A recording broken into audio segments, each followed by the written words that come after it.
all the highest honor, thanksgiving, power, might, glory belong to Jesus. Search Lord, palapagaan ng Pilipinas. May gabi sa atong mga Diyos, so may gabi sa matapos sa kanato.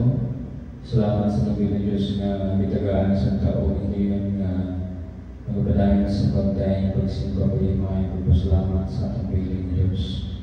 O salamat sa pag-aping proteksyon sa mga Diyos, so ipapunta niyo mga taknaan. O atong isip ko itong nagsikas sa mga pagdaing pagsimpa ko yung mga ipagpasalamat sa mga Diyos. O sa pagsulod pag-apot. Hallelujah, hallelujah, hallelujah. Daligon ko ng mga Diyos ang walaan, tagiya sa pinagpihing, buwan sa langit ang siyutan. Diyos na mabahang, Diyos na binsag, sikog, Diyos na perpetuos, Diyos na Israel, Diyos na sa hanggan sa aming church, hallelujah. May gabi, may pinaka-mamahal na mas, Panginoon, salamat o Diyos. Sa dahilan sa mga kinabi, kami magadaing magasipag, kay mga salamat kami mo. Bisan kami hindi terkiling tapos o Diyos, salamat ikaw Diyos, hallelujah. Bagayin mo ka namang tapos o Diyos, hallelujah. Hinawatan mo mga pagdahin, pagsingkot, pag-imayan, salamat kami mo magabutulang trono. Sa mga kasingkasing Diyos. Pabalik kayo Diyos, hingga sa pagsunod sa joyful song, solemn song. Sa Bible study, ang sa pag-uli, bisan pa sa mga members ng mga kanakaan, hangtod sa closing prayer. Ikaw, Diyos, magpupuka lamang sa imong lang presensya, gaydiw ka lang sa mga Espiritu, Diyos. Hallelujah, kuha mo pagkadlan sa kawan sa mataliwagan. Hallelujah. Hinawag Diyos, hallelujah. Dasigan magmilig o mo kami Diyos, hallelujah. Dahil kayo pasakya, Diyos, katugal kayo mahihimo mo na ikaw. Hingga nagkata mag-iamag isa di kasalamatan. Lawang-lawat sa mga pangalan ng Jesus. All the highest honor, thanksgiving, power, and glory belong to Jesus. In the name of Jesus, pray. Amen. Praise the Lord. Kaya natin ni Beloved Mami siya mag-lead sa praise and worship.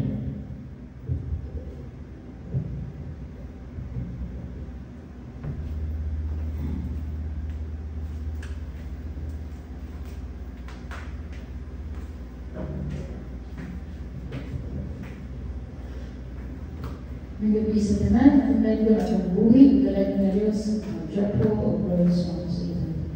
Praise the Lord.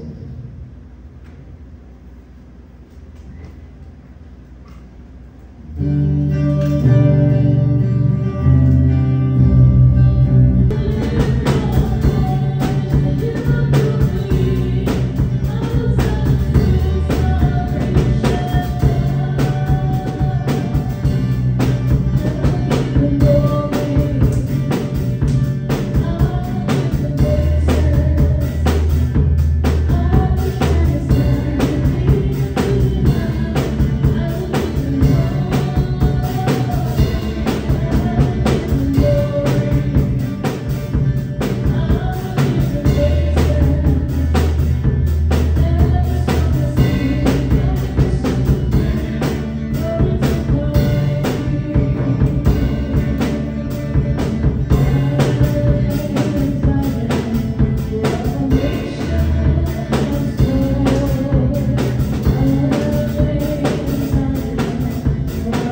the majesty, let all the earth rejoice, all the earth rejoice.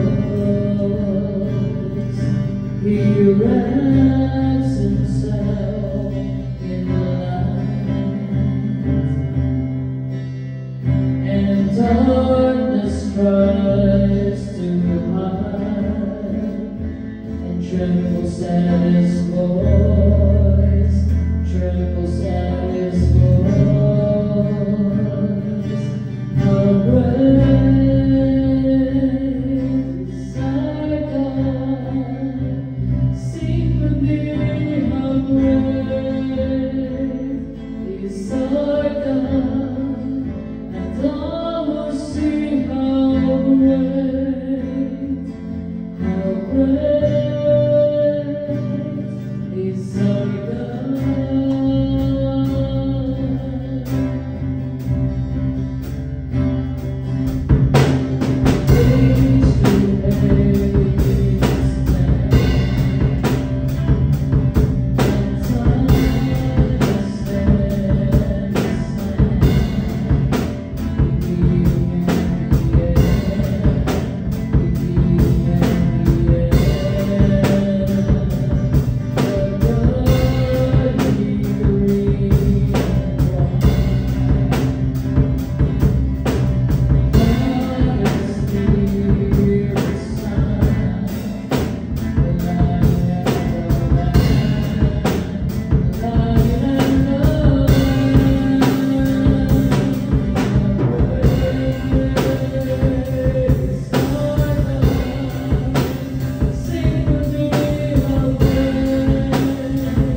stand, and time stands.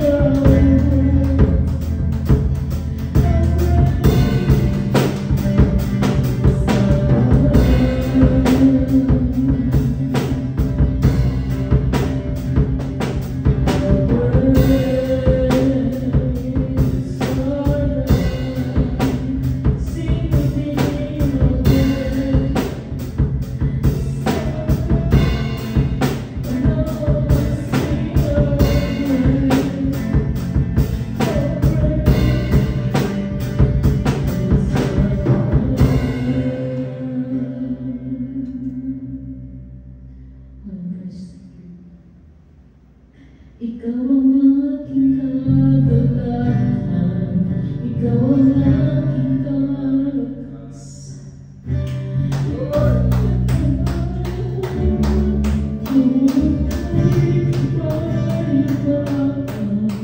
Di ba kita makita, sa puso ko ay maligaya, pagkahanap ko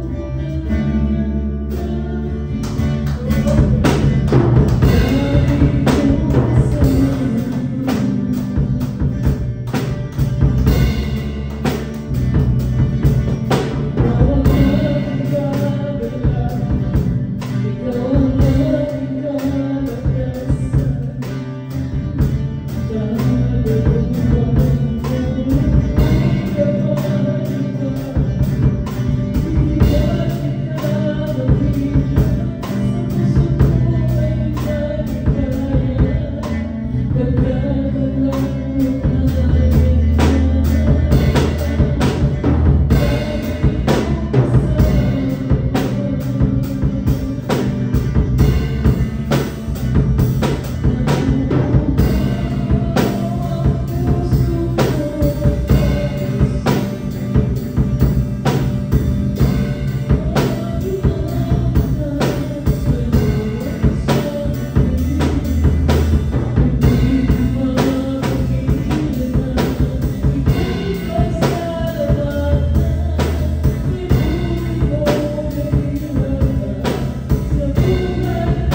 kapayapaan, dakilang pag-ibig, pagmamahal, habag-atawa, mapagkubalan mula sa ating dakilang Diyos, tayo sa atin sa gabi ito. Amen?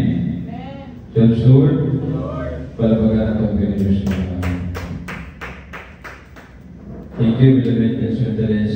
Thank you, beloved Consolidator, beloved Mami, sa pagdalas ng praise and worship.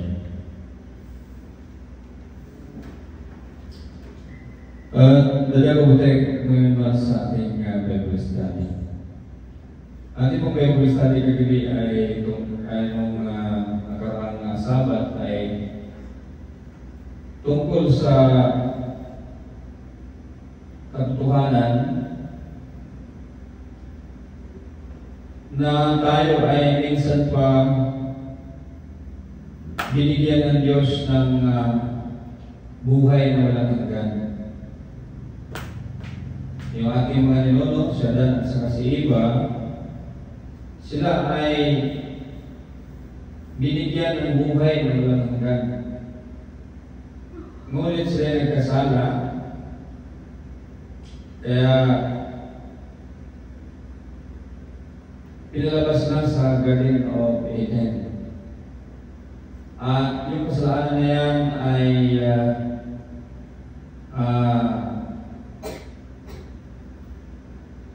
nagbibigay sa atin ng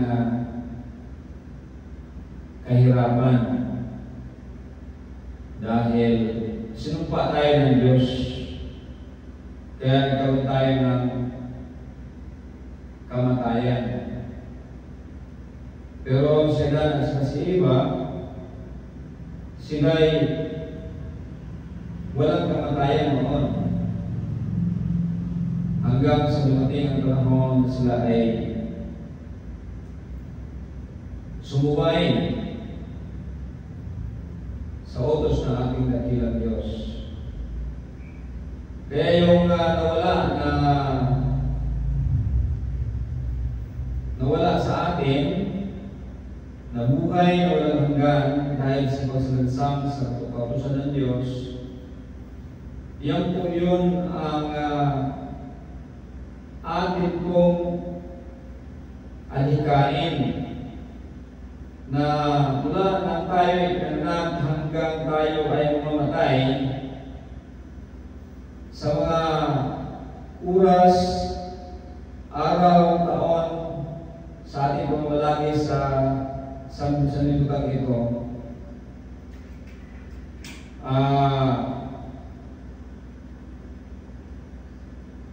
Nasa puso at isipan natin sana yung kung paano natin makukuha muli ang nawala sa atin na buhay na walang hanggan. So yan po yung ating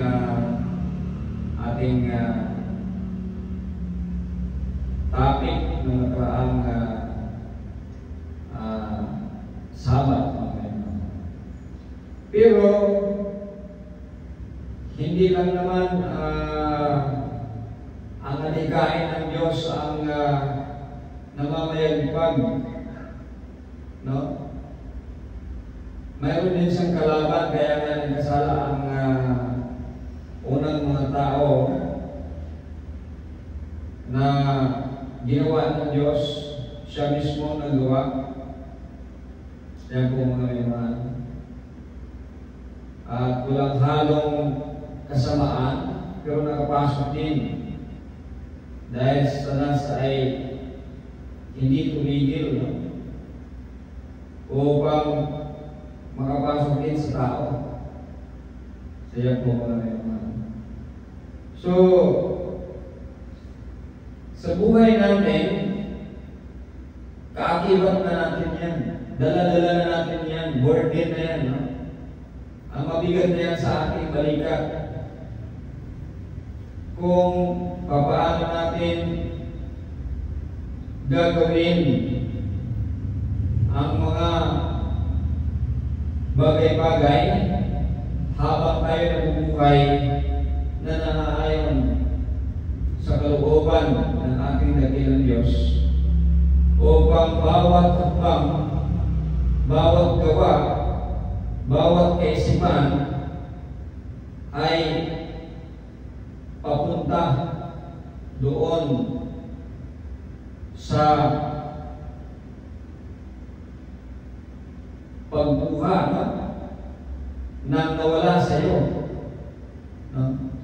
Yung withdraw ng Diyos sa iyo, yung tinanggal ng Diyos sa iyo, ang buhay na walang hanggan. Kaya bawat araw, bawat oras, bawat minuto, dapat ito'y nakatuon. Doon sa hindi nakikita yung nawala sa atin noon, dahil nagkasala si Adan at saka si Eva. Kung paano natin kukunin yan, bawat oras, bawat minuto, dapat lahat ng ating ginagawa ay nandiyan, nakalatag, nakabasi sa righteousness and holiness. Yan po mga may naman. Pero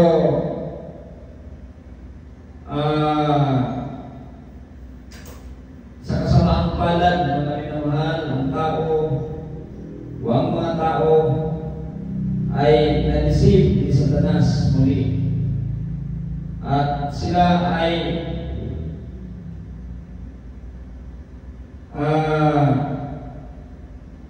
marami sa kanila ang hindi na nag-iisip sa mga bagay na napaka-importante. Kaya sa aking panahon ngayon, mga mahal, kita nyo, sa buong mundo ngayon, pataasan, nandiyan yung kasakiman, lahat sa buong mundo ngayon, hindi lang naman sa Pilipinas Pero sa ating bansang Pilipinas, anong nangyayari ngayon? Diba? Napakagulo. Napakagulo, mga minamahal. Napakaikli na ating buhay. Wala tayong pinanganak hanggang sa ating kamatayan. Napakaikli na po yan. 120 ang pinaka-maximum na ibinigay ng Diyos sa atin. Pero sa realidad, ang buhay ng tao ngayon ay bumaba, umiikli na umiikli. Lalo-lalo na noong pagkatapos ng COVID, nang ipinasok ang kasuklam-suklam na bagay sa tao. Kaya napakaraming namamatay. Umikli po at umikli ang buhay ng tao. Kung 10 years ago, umaabot ang tao ng marami pa, umaabot ng 80, ngayon nahihirapan na makaabot ng 70. Yan po mga naman. So paikli ng paikli, at napakaraming mga bata na namamatay. Yan po mga naman. At maraming mga taong nawawala sa sarili. At hindi na po nakakatakayan dahil alam po natin kung ano ang nangyayari.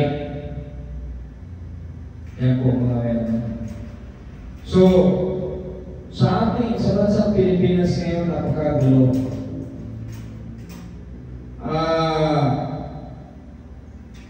Parang wala ng awa.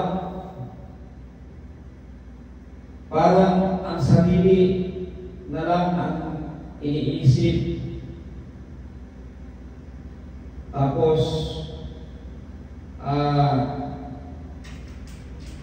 in disguise na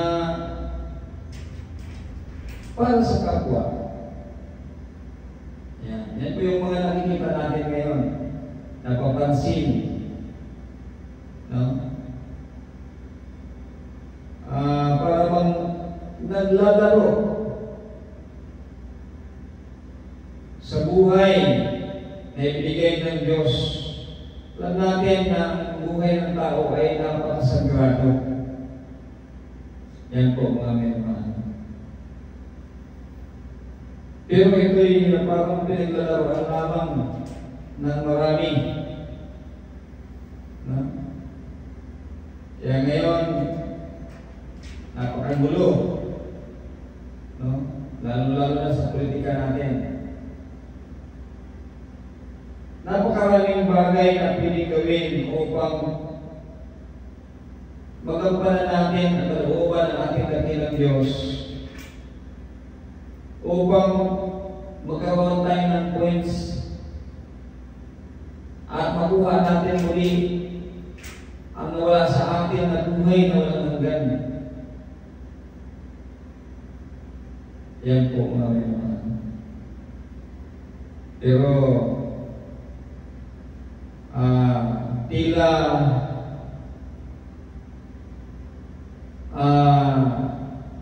napakahirap ng gawin ng iba. Napakahirap ng lumapit sa Diyos ang iba. Dahil sa siguro sa kapangyarihan, sa pira, sa influensya, kaya yung nangyayari ngayon sa ating kapaligiran. No? At hindi lang naman sa Pilipinas, sa buong mundo. No? Kasi sinasabi ng Mahal na Jesus na yan maglalagay siya ng katisuran. Maglalagay siya ng mga berdugo. Kapag yung berdugo, ibig sabihin ng berdugo, mamamatay tao yan pero hindi siya pumapatay. Halimbawa, magkasala ka, ayan, dahil sa iyong kasalanan, ikaw ay parusahan. Yan po mga minahal. Spiritual po yan. Spiritual na berdugo, hindi po yung berdugo na tulad ng nililitis ngayon, no? Sa dahig, Netherlands, yung ating former president. No? Yan po mga minahal. So, sinasabi nila na sa mga report, no? Yan nga daw, no? Pero para bang isang laro ang buhay sa mga mayayaman at sa mga makapangyarihan.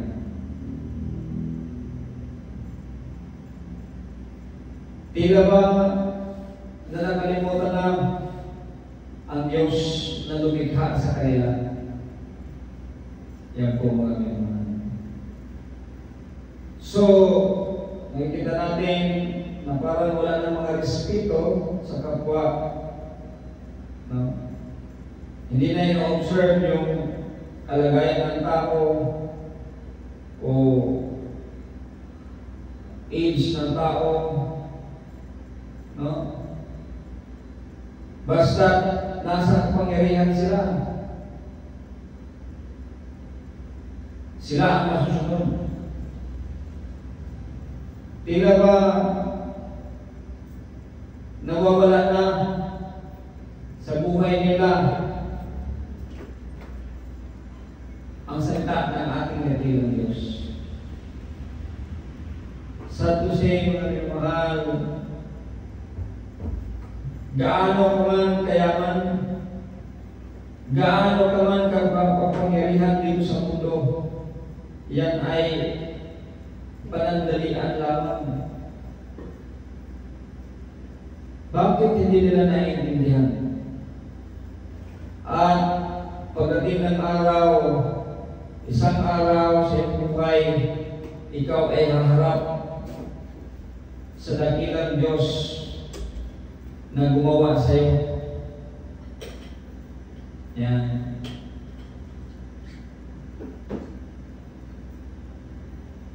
Bakit kaya hindi nila naiintindihan? Kaya yung topic natin dito, isang advice ni Beloved Paul kay Beloved Timothy. So atin po kumayan ang ating Bible study ngayon. Sa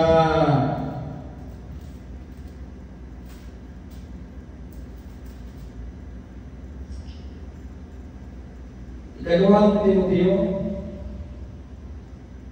pangalawang Timoteo, Kapitulo 3, versikulo 10 hanggang 17. Ito yung mga bilin ni Beloved Paul. Alam po natin na maraming mga mabubuting pangangaral si Beloved Paul. No? Yan po mga naman. So, isa ito sa napakabuting pangangaral at applicable ito sa atin. Yan po mga naman. Verse 10, ngunit ikaw, Timoteo, alam mo lahat ang itinuturo mo. Ang aking pamumuhay, layunin, pananampalataya, pagtitiyaga, pag-ibig at pagtitiis. Ito po mga salitang ito, mga katagal ito, mga mahal. Kung ito ay nasa ating buhay, kung ito ay pinapractice natin, napakasarap po ang ating pakiramdam. Bawat isa sa atin. Kasi siyempre hindi magulo ang komunidad na iyong ginagalawan. Siyempre may pananampalataya, may pag-ibig, may pagtitiis, hindi yung shortcut. No? Papatay ng tao dahil gusto magkapira. Magbibinta ng mga drugs para magkapira. Wala po yan sa kanyang buhay ang pagtitiis. Ang pagtitiis ay kalagip sa ating buhay kasi tayo nga ay nagkasala noon ating mga ninuno at pinarusahan tayo ng Diyos. Kaya nga dapat isipin natin na makuha natin ang nawala sa atin. Ating gagawin ang lahat ng kabutihan upang habagan at gawaan tayo ng Diyos na makuha muli ang buhay na walang hanggan na nawala sa atin dahil sa kasalanan. Yan po mga mayroon. So dapat mayroon kang pananampalataya, mayroon kang tamang layunin, mabuting layunin, mabuting pamumuhay.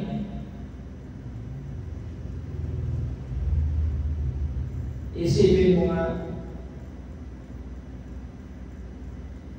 gaano karami ang pera mo, gaano kataas ang iyong posisyon sa gobyerno, gaano ka man ka-powerful,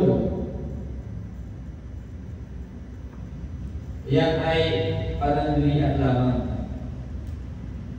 Yan po mga memang. Kaya, alam po natin ang karaming mga powerful. No? Nasaan na sila ngayon? Ano nangyari sa kanila? No? Yan po mga memang. So, hindi dapat natin sayangin. Dapat yung layunin natin ay malinaw. Ano ba ang layunin natin sa ating buhay? Yan po mga memang. Isa lang naman ang dapat nating pagtuunan. Makuha muli ang nawala sa atin, ang buhay na walang hanggan. Yan po mga memang. Baka isipin ng mga tao, baka isipin ng hindi nakakaalam sa katotohanan, isipin nila at magtanong sila, bakit pa ako maglilingkod? Bakit pa ginaganito ako ng Diyos? Makapangyarihan ng Diyos, bakit ginaganito ako, kinakawawa ako? Ganun talaga kapag hindi naiintindihan kung ano ang katotohanan. Kaya, bumalik tayo sa Book of Genesis. Ipinapaliwanag natin na hindi masama ang Diyos. Hindi tayo binigyan ng burden ng Diyos. Tayo mismo yung ninuno natin ang may kasalanan. Hindi po ang Diyos. Yan po mga memang. Kaya dapat alam natin upang masikap natin ng mabuti kung ano ang layunin natin, kung paano natin gampanan ang buhay natin, kung paano tayo mamumuhay, mananampalataya. Yan po mga memang. At dapat meron tayong pagtiyaga kasi hindi lang naman gagawa ka ng mabuti sa isang araw. Mayroon pang susunod na araw. Kaya, tinatyaga mo ang araw-araw ng buhay upang mapaglingkuran ng Diyos. Yan. Dadaanin natin sa tiyaga upang makuha ang buhay na walang hanggan na nawala sa atin. Yan.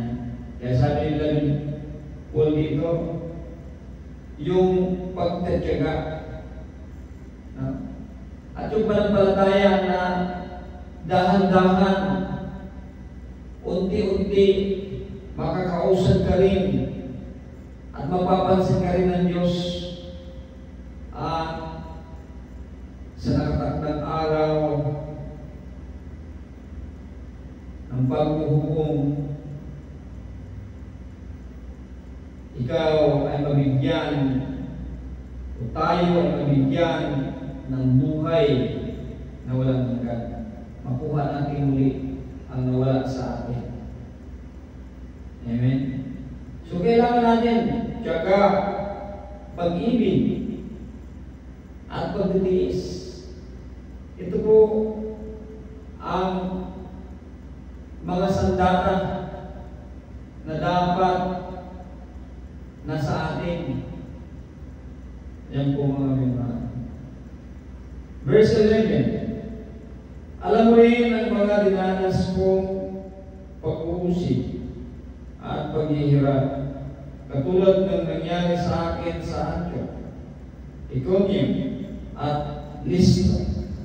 Ito yung mga pahayag ni Beloved Paul sa kanyang buhay. Kaya napakahirap ang buhay ni Beloved Paul, pero nakuha pa rin niyang maging matiis din. Very strong yung panampalataya. Makuha pa rin niyang magkaroon ng pag-ibig sa kanyang buhay. Pag-ibig sa Diyos at sa mga tao sa kapwa natin. Yan po yung bilin niya. Yan po yung kung iisipin mo pinagmamalaki niya. So sabi niya, napakahirap ang aking dinanas. Pero kahit mahirap, bakit? Ang puso't isipan niya ay nakatuon pa rin sa pananampalataya, sa mabuting pamumuhay. Marami ngayon sa atin, sa ating dito sa Pilipinas o sa buong mundo, napakarami ang kanilang buhay. Pero bakit nawala ang pag-ibig?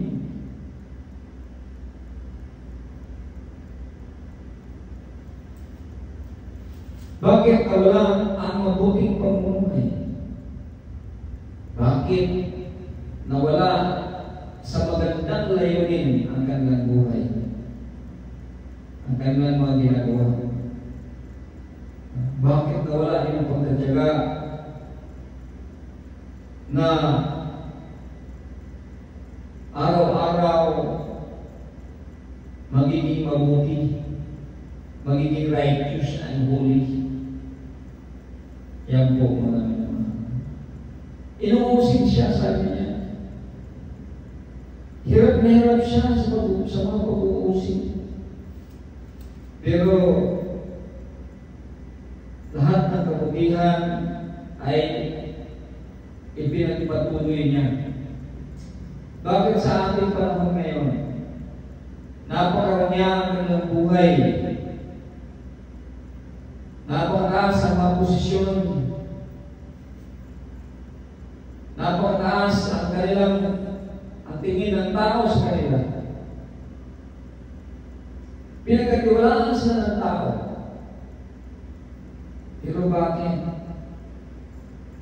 Hindi tulad ni Beloved Paul, puno ng pag-uusig, pero hindi kanila kinalimutan ang pananampalataya, ang pag-ibig, magandang pamumuhay, tamang layunin, pagtitiis. Yan po mga ngayon. So napakalayo kung ihambing mo.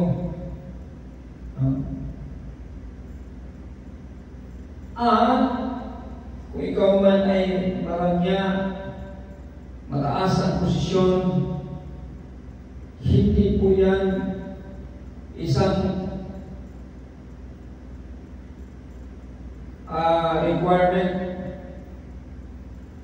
na ikaw ay makapunta sa langit. Ibig sabihin, kahit mataas ang posisyon mo, kahit ikaw ay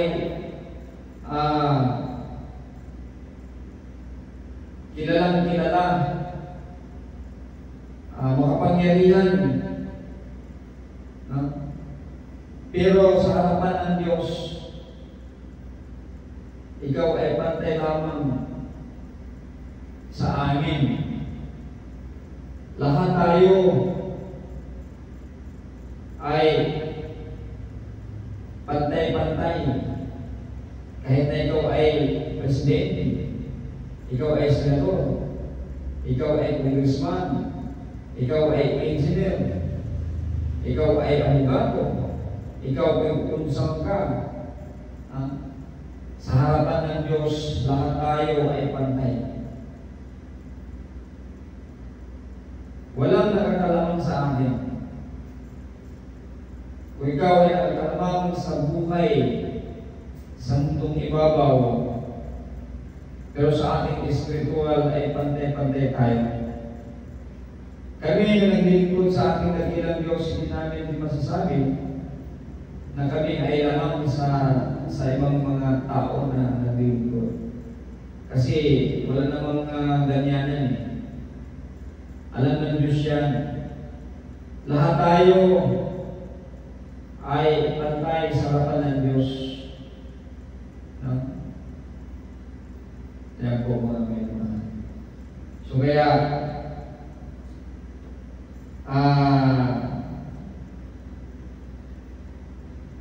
ano bang nakakabuti?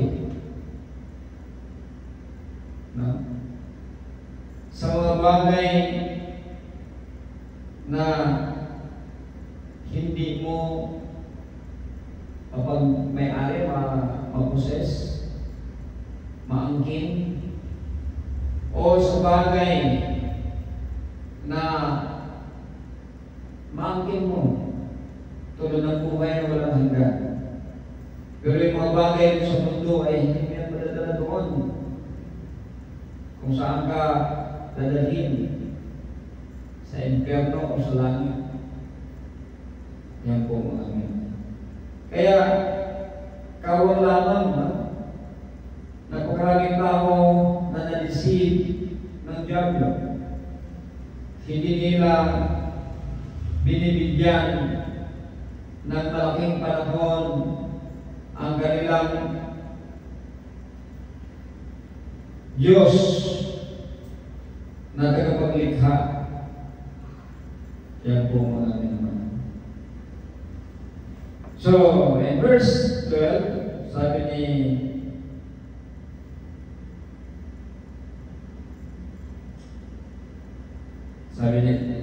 beloved Paul dito.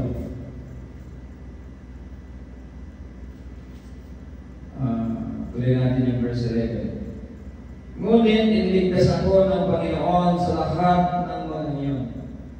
So, patunay na tayo rin,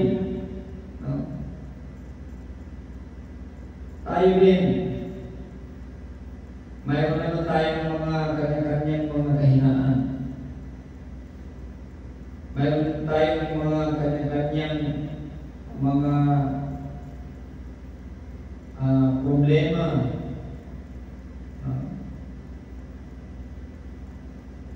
Hadlang. Pero kapag manalig tayo sa Diyos, alam natin na lahat ng mga yan mananaig pa rin. Kaya sabi ni Beloved Paul dito, ngunit tinulungan ako ng Diyos. So mananaig pa rin tayo dahil tutulungan din tayo ng ating dakilang Diyos. Wala pa natin dakilang Diyos. So, verse 12. Ang totoo, lahat ng nagnanais mamuhay ng matuwid bilang tagasunod ni Jesus ay daranas ng pag-uusig. Yan po mga mga. So, noon talagang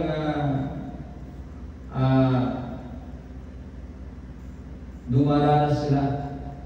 Pero sa ngayon, hindi na tayo dadanas ng ganyan, no? Kasi hindi na stage ngayon ang salita ng ating dakilang Diyos. At lahat halos alam na nila eh. Di tulad noon na talagang suntok sa buwan yung kanilang mga pangangaral. Kaya wala nang persecution ngayon. Maliban na lang kung hindi makatotohanan ang iyong paglilingkod sa Diyos. Tulad ng ginagawa nila.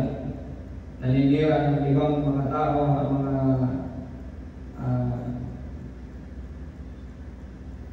ibang relihiyon. Sinasabihan na hindi maliligtas o ano-ano pa. So, yung mga salita na yan ay nakaka-insight, nakahagip na. So, kapag mahagip ang ibang mga tao, hindi ka magiging peaceful, hindi ka magiging maayos ang iyong buhay. Kaya magkaroon ka ng persecution. No? Pero kung maiwasan natin yan, kung magkaroon man ng mga kaunting medyo hindi maganda, pero hindi natin sinasadya. sinasadya. Nakakasakit tayo ng damdamin, hindi natin sinasadya. Kasi yan ay nakasulat, no? So yan po mga naman. Pero yung sasadyain mo at pupunta ka doon, may makikita tayo. May hawak ng megapon, pupunta ka doon sa ibang religion na sa tapat talaga, nagkipagkumpidensya. Dadala yung kanilang megapon at sinasabihan na hindi sila maliligtas.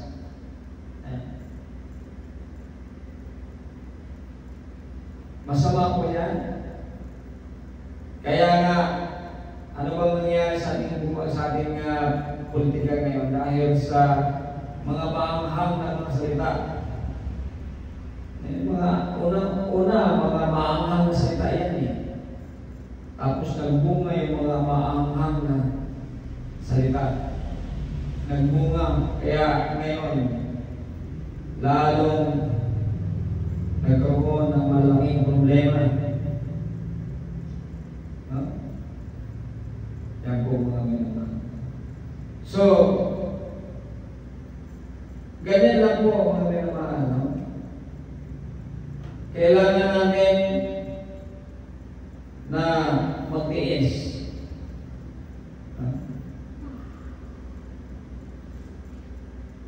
Sabi niya dito,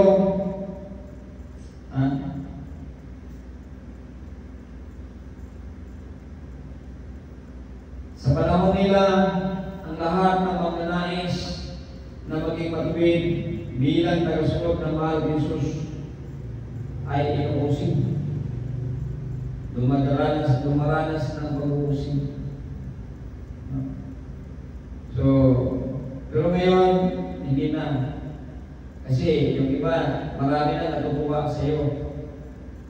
Kasi halimbawa, ikaw ay dating dating lasinggo. Tapos kung ikaw ay lumapit sa Diyos, iniwan mo na yun. Naging mabuting tao ka na. Di ba? So napakasarap po. Dahil sa liwanag ng ating Panginoon, tinanggap mo ang liwanag at siya ang nagliliwanag sa iyong buhay. Yan po mga ganyan. So kaya, kapag yan ay magmumultiply, talagang walang pag-uusig.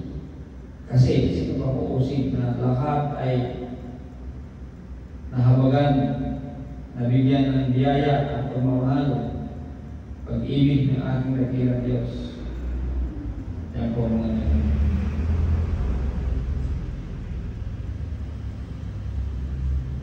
Verse 13, ang masasama at nanlilinlang na may lalo pang sasama at patuloy na manlilinlang. Ako. Kapag ayaw mong sunod sa looban ng Diyos, magiging masama ka. Sabi niya, talagang totoo naman eh. Ano bang nagkukulit sa atin? Tandaan nyo ito, pakinggan nyo yung ano ba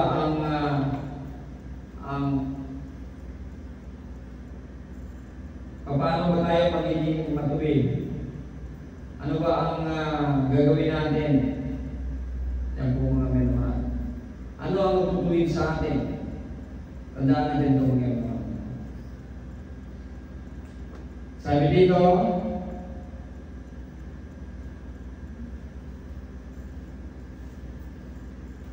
ngunit ikaw, magpatuloy ka sa mga bagay na natutunan mo at pinanaligan mo dahil alam mo kung kanino mo ito natutunan. So, yan yung payo ni Beloved Paul kay Beloved Timothy. So, magpatuloy sa katotohanan. No? Kasi alam mo kung saan galing yung katotohanan niya. Wala namang ibang pinagmulan ng katotohanan kundi ang kataas-taasang Diyos. Yan po mga minamahal. Wala ba sa pagkabata, alam mo na ang banal na kasulatan na nakapagbibigay sa iyo ng karunungan tungo sa kaligtasan sa pamamagitan ng pananampalataya kay Jesus. Ayun pala yun kami naman. Sinagot ni Bilabil po dito. Banal na kasulatan na nakapagbigay sa atin ng karunungan. Anong karunungan na yan?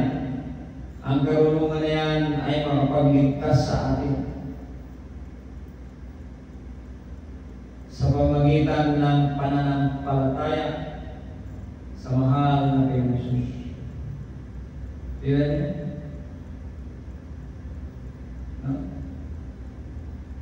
So salita ng ating dakilang Diyos ang siyang gabay sa atin upang tayo makapamuhay ayon sa kalooban ng ating dakilang Diyos. Kaya yan po ang tandaan natin, salita ng Diyos. At ang salita ng Diyos ay abot kaya natin, abot kamay natin. Ito nga yung banal na aklat. No? Naririto po sa banal na aklat na ito ang karunungan, ang katotohanan na kung ating pananampalatayahan, ito'y makakatulong sa atin. Kasi ito'y nakapagbibigay ng karunungan, wisdom. So napaka-importante ang wisdom. Yan po ay galing sa Diyos. Verse 16. Lahat ng kasulatan ay sinulat sa pamamagitan ng kapangyarihan ng Diyos. So lahat ng ito na kinumpayal nila isinulat sa kapangyarihan ng Diyos.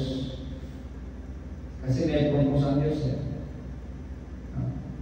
At mapapakinabangan sa pagtuturo ng katotohanan. So, ang buhay natin ay hindi naman talaga, kumbaga, hindi naman tayo isang isang kabuki na sumulpot lang. Mahalaga po tayo. So kaya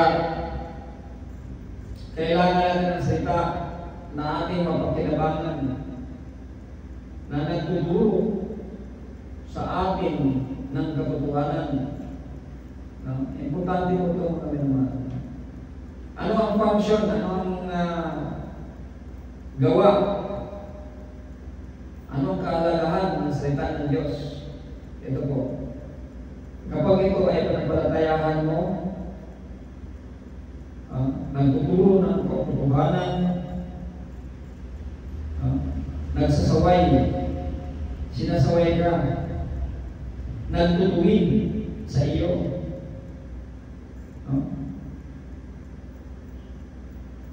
At sinasanay kang maging matuwid, lalo pang maging matuwid sa iyong pamumuhay. Kita niyo? Nagtuturo ng katotohanan, nagsasaway sa iyo, sinasaway ka, gibadlong ka ba?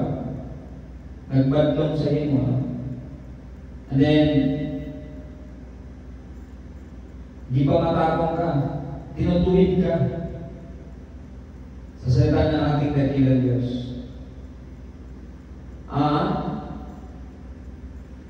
Pagsasanay sa matuwid na pamumuhay. Yan. Dahil sa salita ng ating Diyos. Dahil ng Bible. Kaya inutos ng Diyos na umaga at gabi magbabasa tayo ng kanyang mga salita kasi napaka-importante po yan. Yan po mga naman. Kasi ang mga salita ay nagtuturo ng katotohanan, nagsasaway, nagtutuwid,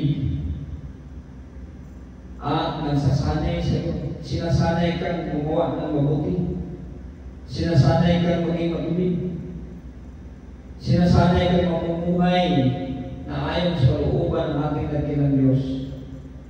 Yan po ang kahalagahan ng Bible o mga salita ng ating dakilang Diyos.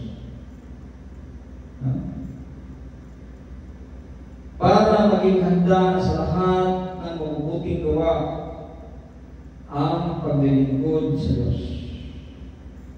Yan po.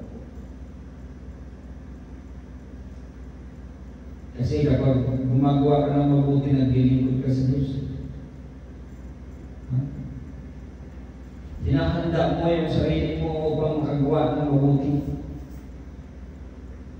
Kaya nga, dapat ka magbabasa ng kanyang salita. Kasi ang kanyang salita ay nagtuturo ng katotohanan. Mamuhay ng katuwiran.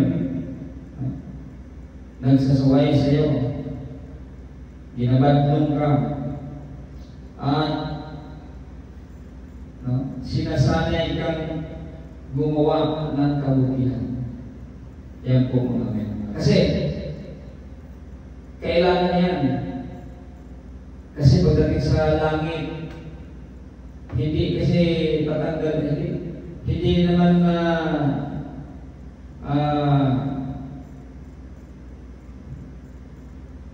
basta-basta papasok ka lang doon sa langit. Kapag ikaw ay gusto maging sundalo, di ba, sinasanay ka. Hindi ka nung pwede sasabak ng gera na hindi ka handa. Kaya sa tayo rin, sinasanay tayo gumawa ng mabuti kasi pagdating sa langit, mabubuti lang doon eh. Hindi naman basta-basta ang langit. Kailangan sasanayin ka. Yan. Upang maging matuwid at kapag-pakinabang. Kaya,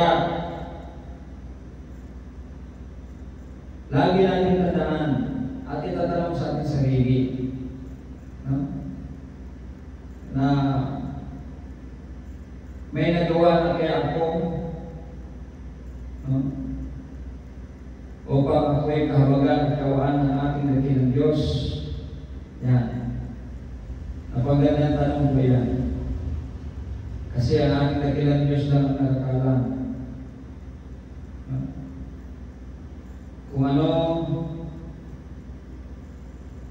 ang nararapat sa atin.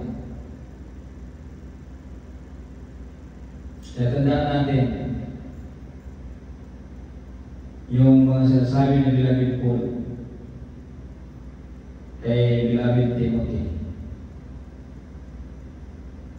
Mawitan natin ang tinagalang Diyos.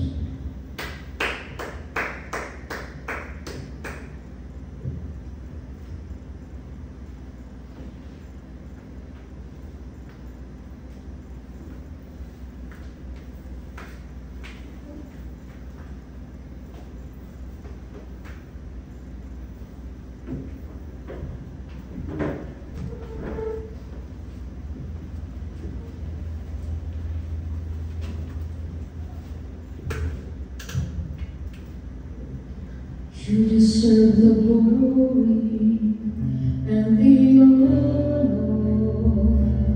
Lord, we lift our hands in worship as we magnify your name. You deserve the glory and the honor.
Tegias na kinabigyan ko sa lahat sa ito, Diyos na Brown, Diyos sa Jacob, Diyos na Tupetpos, Diyos na Israel, Diyos na Son of God, sa ating church.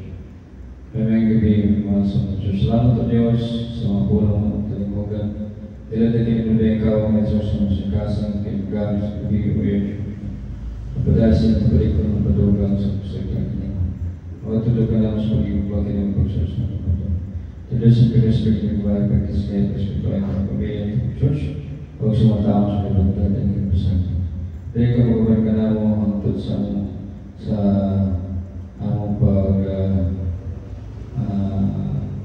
sa closing prayer God sa mga hangtod ugma o Diyos sa padayon na mong pagsimba pagdayon na himakin niyo mo pabalikan ng Diyos o sa pagkabihigan ng laya.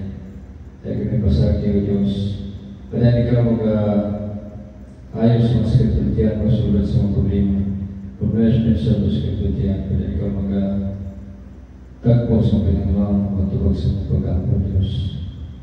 Dahil kami na yung Diyos bingang proteksyonan. Dasigod di ko anon ay kami pasagtigan kami upula ikaw. Hallelujah. Tuloy kami sa mga tao batan ng Espiritu ng batan. Ingtanan God ng iambog isa di kami sa matan.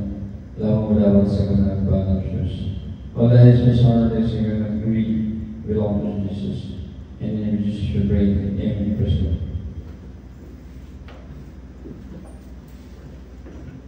Salamat sa Pilipinas. Pagkatapos tayo sa pagbibigay ng mga memory verse. Atong tawagan sa beloved angel na magbigay ng memory verse.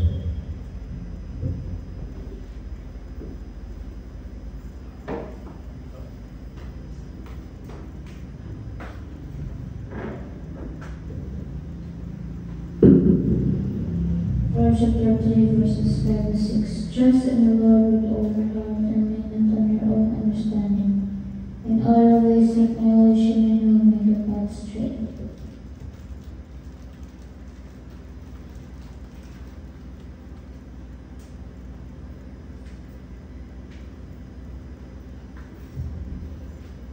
Joshua 1 verse 8. Keep the hope of the Lord always on your lips. Meditate on it day and night, so that you may be careful to do everything written in it. Then it becomes person successful.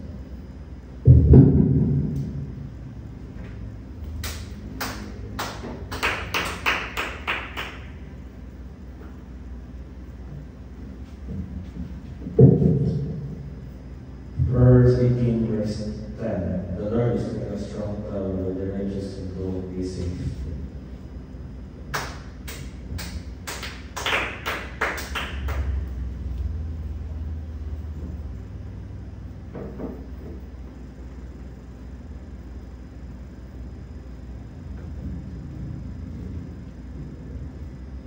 Proverbs chapter 17, verse 1. If you make fun of poor people, you will insult God who made them, and you will be punished if you make fun of the misfortunate.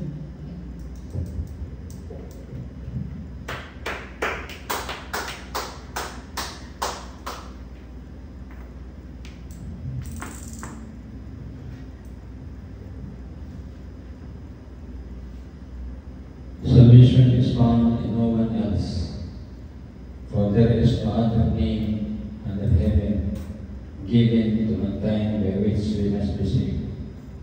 Jesus alone. Acts chapter 4, verse 12. Salamat sa Panginoon Diyos sa kalaugan ng yatas na may sa ating balibag karon. Salamat sa banal na pasensya. Salamat sa paggabay, pagpanguna ka natin. Salamat sa paglayo sa disgrasya at kaligman kalatan kasakitan. O ginawa ng Panginoon Diyos mga barka nato ang tulugma sa tubay ba. Ginawa ng Panginoon Diyos mga padalan sa pag-ayos sa kapitian sa balas ng problema. Pablos na sa balas ng kapitian. Pagpadayan mga tagpo at Panginoon sa mga Panginoon noon o mga tibok sa mga pag-aambot. Pag ginawa ka na itang dasigos ng Panginoon o sa 12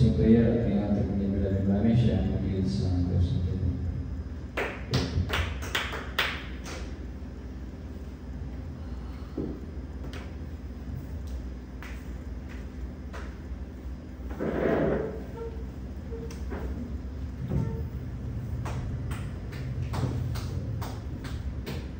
the highest praise, glory, honor, power, thanksgiving, and might belong to dear Lord Jesus. So we praise God. Mga ito si Father Abraham, Diyos ni Jacob, Diyos ng mga apostol sa mga propeta, salamat ka ni Kagabi Lord, pagkakabar ka ng mga, salamat sa pagkabagyan mo sa presensya ni Jesus sa iyong palibahan, Lord Jesus. Ang salamat, Lord, sa iyong paggabay ka naman sa tagalong tanan, sa nabigay naman sa disgrasya sa nagaralan. Salamat sa iyong pulong at talipugan, na kayo betisok sa klaseng iyong kapay sa kinabay mo. O pinagising ko na nagkakaroon at masaway kinabalan mo sa kaaway, kasawat in Jesus' name.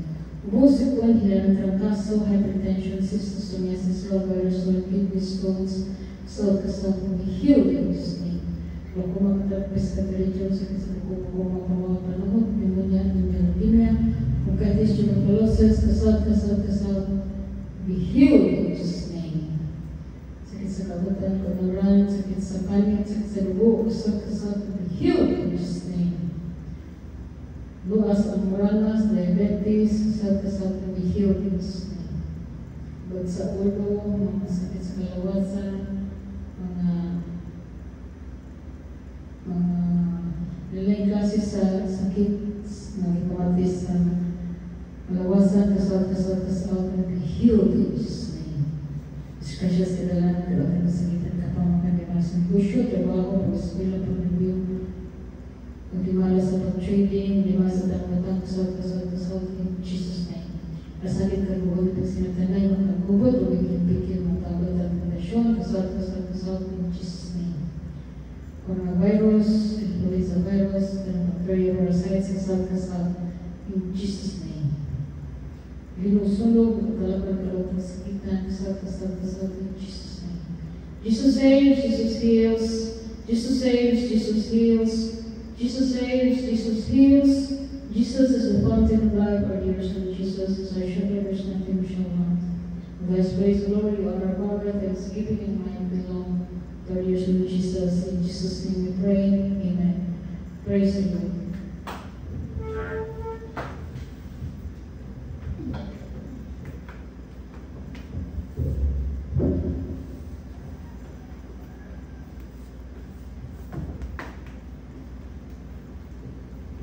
Jet times and short reaction. All nations,